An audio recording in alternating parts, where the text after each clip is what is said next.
12 trillion cubic meters. That's how much natural gas sits beneath the Caspian Sea floor, in a region where 5 nations now position military assets not for defense, but for the energy war nobody's talking about.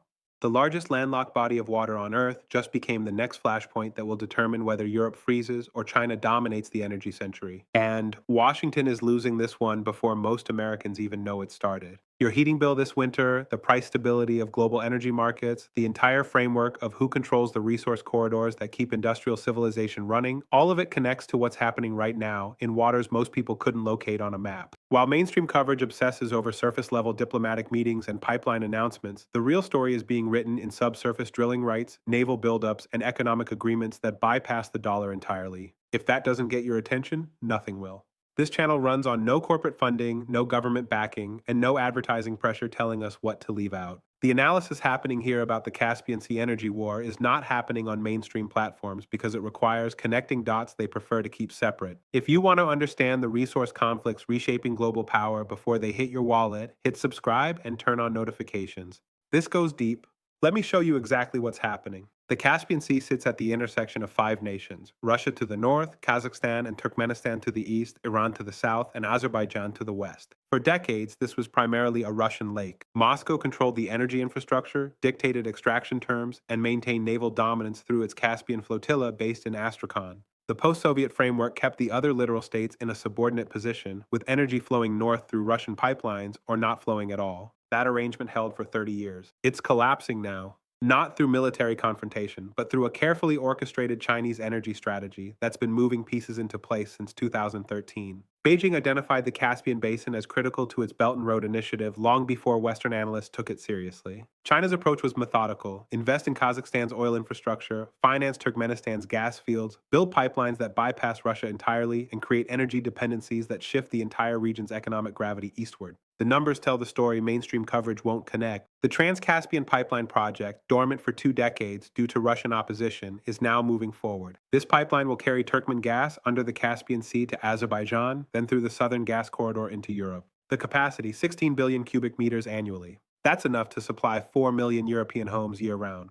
But here's what the official announcements leave out. This pipeline doesn't just compete with Russian gas. It fundamentally alters who controls Central Asian energy exports. Russia maintained regional dominance by ensuring all pipelines ran through Russian territory. Every cubic meter of Turkmen or Kazakh gas sold to Europe went through Gazprom infrastructure, giving Moscow veto power over Central Asian energy policy. That veto ends the moment the Trans-Caspian pipeline goes operational. The timeline matters. Construction is scheduled to begin in 2025. Completion target 2028. That's a 3-year window during which Russia faces a choice: accept the loss of energy leverage over Central Asia or escalate through the tools Moscow still controls in the region. Watch what Russia does in Kazakhstan over the next 18 months. Political instability there doesn't happen by accident when pipeline routes are at stake. Now here's the dimension almost nobody is discussing. The legal framework governing Caspian Sea resources is deliberately unresolved. The 5 littoral states signed a convention on the legal status of the Caspian Sea in 2018, but it left the most critical question unanswered: how to divide subsurface resources, particularly oil and gas fields that cross median lines between national sectors.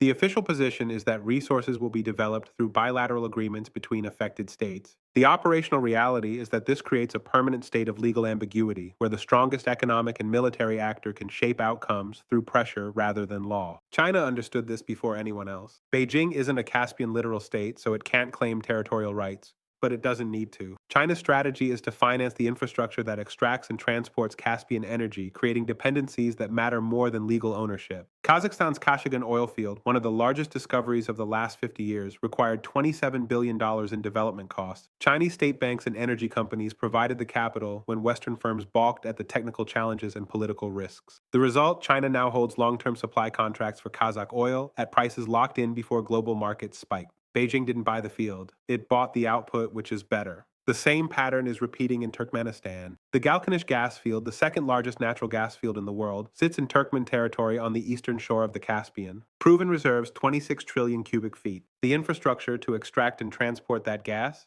financed and built by China National Petroleum Corporation. The pipeline carrying Turkmen gas runs east to China, not west to Europe or north to Russia. Turkmenistan now exports more gas to China than to all other customers combined. That's not an energy relationship. That's an energy dependency that shapes Turkmen foreign policy on everything from Taiwan to Xinjiang. Russia is watching this with a very specific calculation in mind. Moscow cannot compete with Chinese financing. Russia's economy, strained by sanctions and military expenditures, doesn't have the capital to outbid Beijing for Central Asian energy infrastructure. But Russia still maintains military dominance in the Caspian through its flotilla and security relationships with regional governments. That creates a strategic mismatch: economic power flowing toward China, military power remaining with Russia, and everyone waiting to see which form of leverage matters more when the inevitable crisis comes. Iran complicates everything. Tehran holds the southern Caspian coast and claims the largest share of subsurface resources based on a different interpretation of maritime law than the one Russia and Kazakhstan prefer. The 2018 convention didn't resolve this dispute, it just papered over it. Iran's position is that the Caspian should be divided into 5 equal sectors, giving Tehran 20% of all resources regardless of coastline length.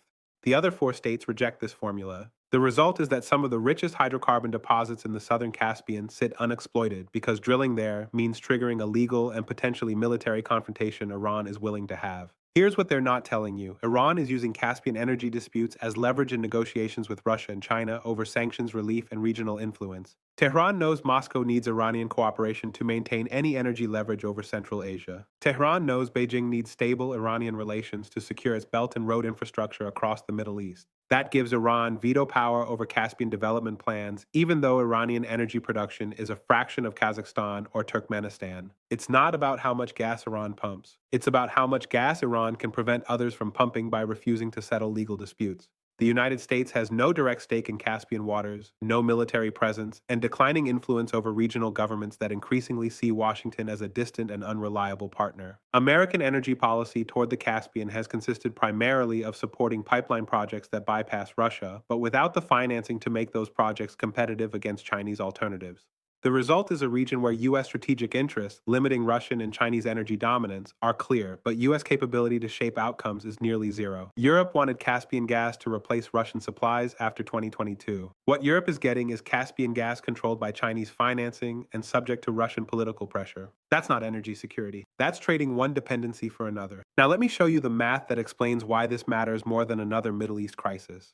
The Caspian Basin holds approximately 48 billion barrels of oil and 292 trillion cubic feet of natural gas in proven and probable reserves. That's roughly 3% of global oil reserves and 4% of global gas reserves. Not dominant, but not negligible. What makes these numbers strategically critical is location. Caspian energy sits at the geographic intersection of Europe, Russia, China, and the Middle East. Control over Caspian export routes means control over which direction those resources flow, and therefore which economies gain energy security and which face energy vulnerability. Here's the asymmetry that changes everything. Russia produces approximately 10.5 million barrels of oil per day. The Caspian states combined produce around 3.8 million barrels per day. If Caspian production shifts from Russian-controlled pipelines to Chinese-financed eastward routes or European-bound southern corridors, Russia loses pricing leverage over 36% of the oil volumes it currently influences. That's not a marginal adjustment. That's a structural shift in Russia's ability to use energy as a geopolitical tool. The cost dynamics are even more brutal. China is financing Caspian energy infrastructure at rates between 2 and 4% annual interest through state development banks.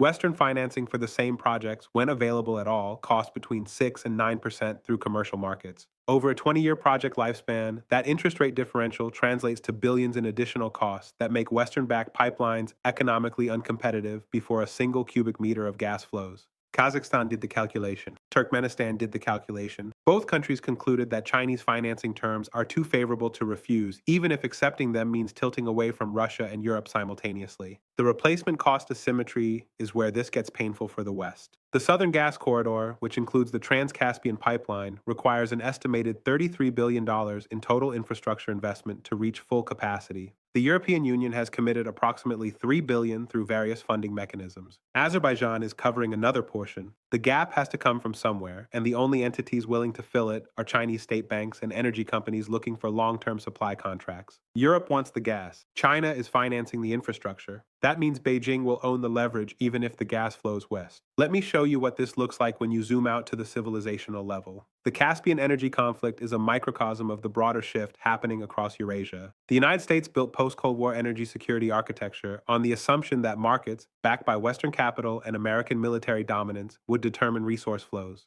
That assumption held for 3 decades. It's breaking down now because China introduced a different model: state backed financing, long term contracts, and infrastructure control that bypasses market mechanisms entirely. Beijing doesn't need to win military conflicts or regime change campaigns. China just needs to finance the pipelines, lock in the contracts, and wait for economic dependencies to reshape political alignments. Russia is watching this with cold clarity. Moscow cannot match Chinese financial power, but Russia can spoil. The Caspian Flotilla exists to remind littoral states that underwater pipelines are vulnerable infrastructure in disputed waters. Russia doesn't need to attack. Russia just needs to maintain the credible threat of disruption, which raises insurance costs and complicates financing for any project Moscow opposes. That's asymmetric leverage. China has the money, Russia has the guns, and the Central Asian states are caught between two forms of pressure they cannot ignore. Iran plays the wild card. Tehran's relationship with both Russia and China gives it unique positioning to either facilitate Caspian energy development or obstruct it depending on what Iran gains from cooperation. If sanctions relief materializes through negotiations with Beijing and Moscow, Iran becomes a partner in Caspian development. If sanctions tighten and Western pressure increases, Iran becomes the spoiler that uses legal disputes and military posturing to freeze projects that would benefit its rivals.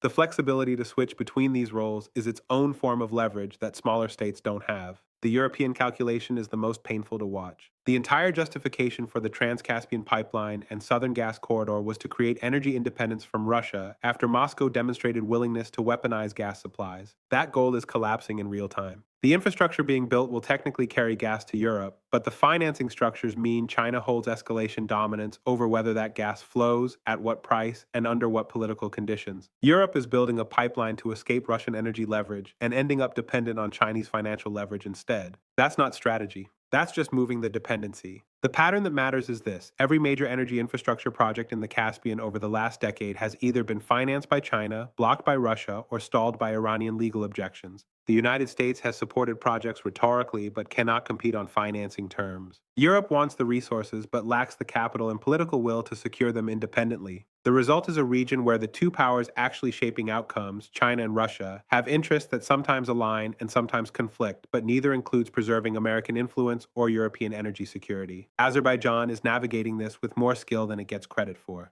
Baku maintains security relationships with Turkey, economic partnerships with China, energy export deals with Europe, and carefully managed diplomatic relations with both Russia and Iran. That balancing act works as long as none of the major powers force Azerbaijan to choose sides definitively. The Trans-Caspian pipeline is Azerbaijan's bet that it can play the middle, serving as the transit hub that connects Turkmen gas to European markets while keeping Russia pacified through other economic ties and keeping China invested through infrastructure projects. That strategy has a shelf life.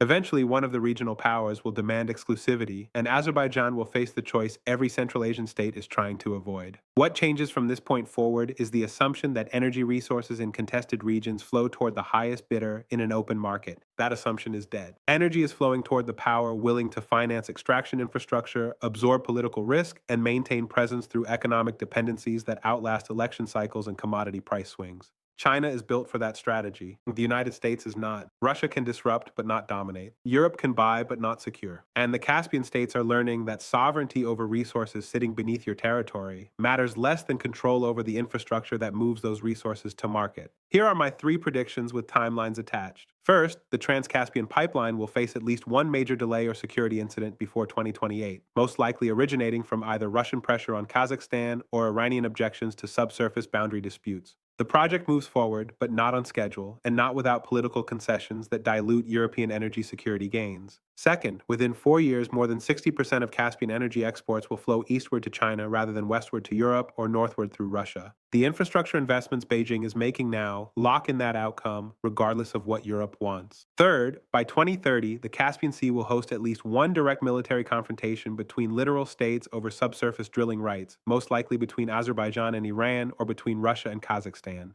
The current legal ambiguity cannot hold indefinitely when the resources at stake are worth hundreds of billions. What burned into the Caspian seabed through decades of exploration is not just oil and gas. It's the assumption that resource-rich regions would remain integrated into Western-led economic systems. That assumption is failing in real time, replaced by a system where financing determines access, infrastructure determines leverage, and proximity to China determines who prospers. The Caspian is not unique, it's the template. Drop your prediction in the comments. Which happens first, the pipeline delay, the export shift to China, or the military confrontation over drilling rights? Tell me because I read every single one. If this breakdown gave you a framework for understanding energy conflicts that mainstream coverage treats as isolated pipeline stories, share it with one person who needs to see how resource wars are actually fought in the 21st century. The next video examines something even more critical that is hiding in plain sight. Subscribe so you are there when it lands.